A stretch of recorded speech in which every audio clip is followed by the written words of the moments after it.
Hi, in this week's video, I'm going to be comparing NordicTrack's longtime flagship bike, the Studio Cycle S22i, with the newly released and now their flagship bike, the new flagship bike, the S27i. Now, both of these bikes have lots of similarities, but there's more differences here than just screen size, and we're going to go through that in this video. And when it comes to the price of these bikes, the S27i is generally 25% more expensive than the S22i, but I'll also show you at the end of this video why that's not actually true. And the difference in price between these two bikes is actually a lot less than you think.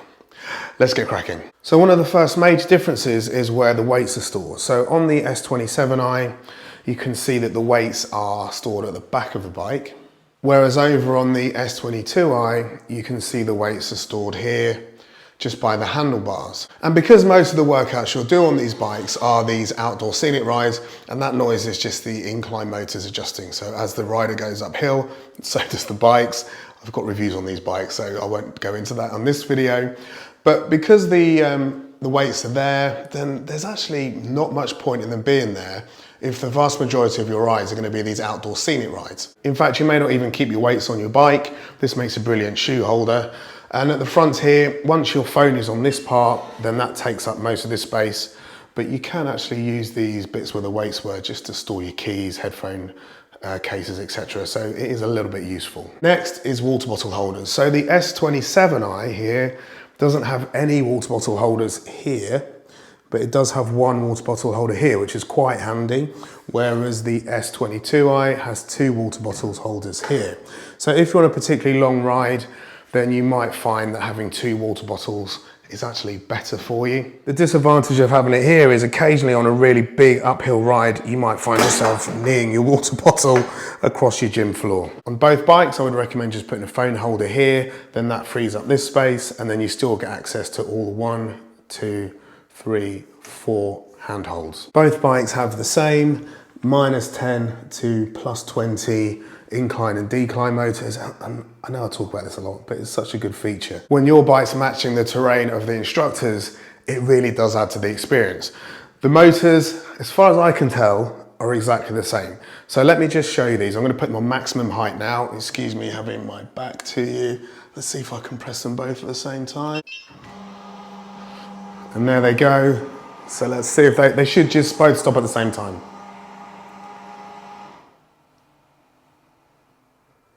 I think that was about the same. You can see better than I can.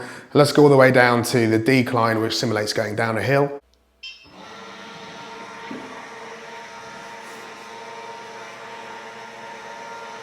As far as I can tell, they're going at exactly the same speed.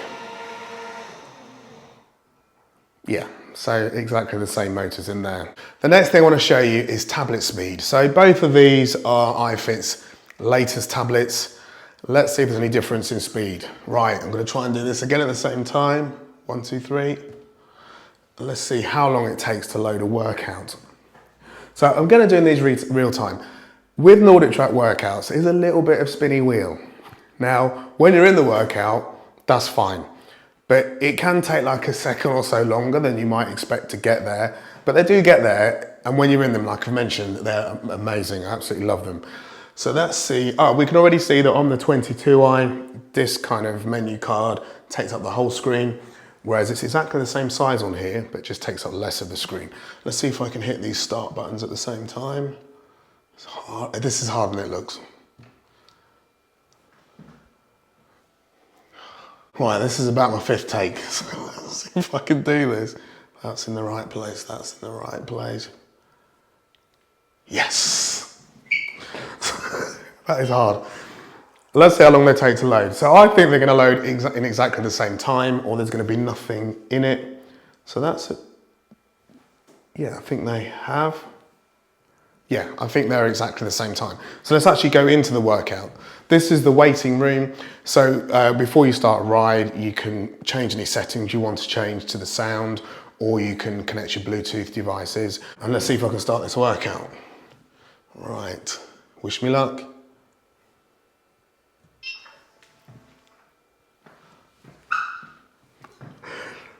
And here we are. I think there's nothing in it really, is there? So Maybe that was like half a second quicker. But once you're in the workout, you're in the workout. Apart from the difference in screen size, you're not going to get a faster tablet with the 27i, I don't think, because in my experience, they're just as quick.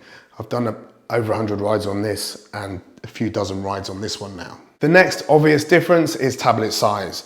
So this one is 5 inches bigger than this one. And when I look at these images side by side, yes, this one is more immersive. You can see more of the cloud line here, more between the rider's head and the information bar there than you can on this one.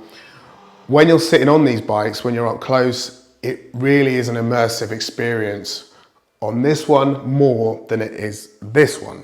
I've said this one a lot. However, when I'm riding this one, I don't feel like I'm getting less of an experience than when I'm riding this one. I would explain the difference, like, you know, when you go to the cinema, your local cinema, and it's a multiplex, and you buy your ticket, and you realise you're not in one of the bigger screens that they've got in that cinema.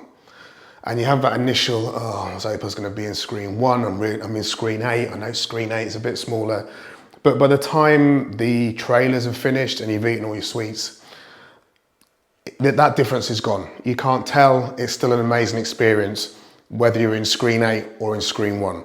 And I would say it's the same for these bikes. Before I got the 22i on the right here, I would alternate between this, the 27i, and then I'll be on my treadmill, the 2450, and I'll be using this. So this has a 22-inch monitor, which is exactly the same as the monitor on the bike. And there was never a time when I thought I was getting a lesser experience switching from this onto the 22-inch screen on the treadmill and on this 22-inch screen on the 22i. The only thing I do notice between the two and in favor of the 22i is when you're really going for it on a ride, this bike has less screen wobble than this bike. I don't know how obvious that is.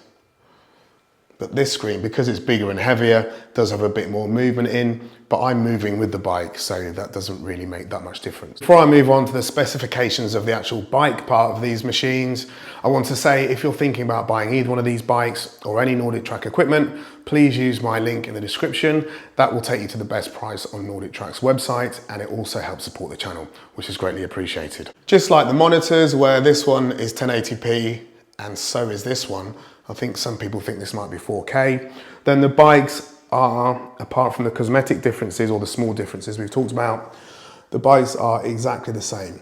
So I've spent a long time looking at the specs on these bikes and there's no difference. Have a look, use the link I've put in the description. You'll be able to see the ins and outs of these bikes. You know, it's quite a long list of specifications and there's no difference between the two. And when I'm riding these bikes, I genuinely cannot tell which one I'm on. They feel exactly the same to use. One thing to consider is size. So both of these bikes have a really nice small footprint, much smaller than a tread or a rower, but let me just stand next to them here.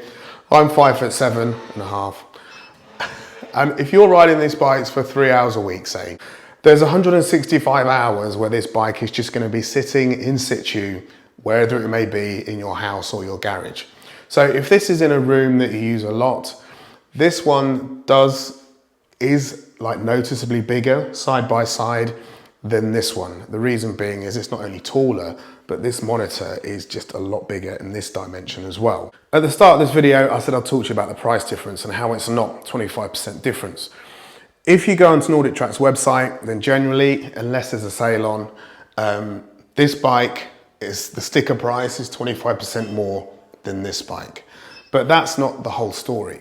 Because both of these bikes also have a subscription, you'll need to factor that into your overall cost of ownership. Let me explain. So we buy our subscription annually. We pay $250 a year, and that's for a family membership, and that's for five users. So in this case, if I'm taking the price of this bike, which is about $2,000 normally, if I'm paying $250 a year, then over 5 years, I'm perhaps going to pay $1,250 for membership, which makes this bike $3,250 to own for 5 years. There's another video where I talk about when you first get these bikes, they try and get on a monthly subscription for a family membership. don't do that. Just buy it annually if you can. Or if you start on a monthly subscription, as soon as Black Friday or a sale comes along, switch over to an annual membership, because that's where you get the best. We found that's when you get the best prices. So this bike is 2,500, and if you add in the subscription to that, that makes this bike 3,750. So if the cost of this bike over the course of 5 years is 3,250, and the cost of this bike is 3,750 when you include that 5 years worth of membership, then the price difference between this bike and this bike means that this one is only about 15% more expensive, and not the 25% that you might see on the sticker price. So if price is like in your mind, then the price difference isn't quite as great as you might think it is. It's also called I want it maths. So if you've got somebody in your house and you need to justify the extra cost for this, for instance, then you just use I want it maths and it virtually pays for itself. In conclusion, both of these bikes are excellent to ride. No matter which one I get on, I feel happier and I feel healthier when I get off of it. I don't feel wealthier because I'm probably one of the few people in the world that have bought both. And also what you see before you here is vintage 1974. And the good thing about riding these bikes and any home spin bike is that it's just very easy on the joints. My plan was to make several videos with this bike and then sell it on. But when I finish making the series of videos I'm making with both bikes, one of them will go because I need to put a new piece of equipment in here. I'm definitely keeping one of them.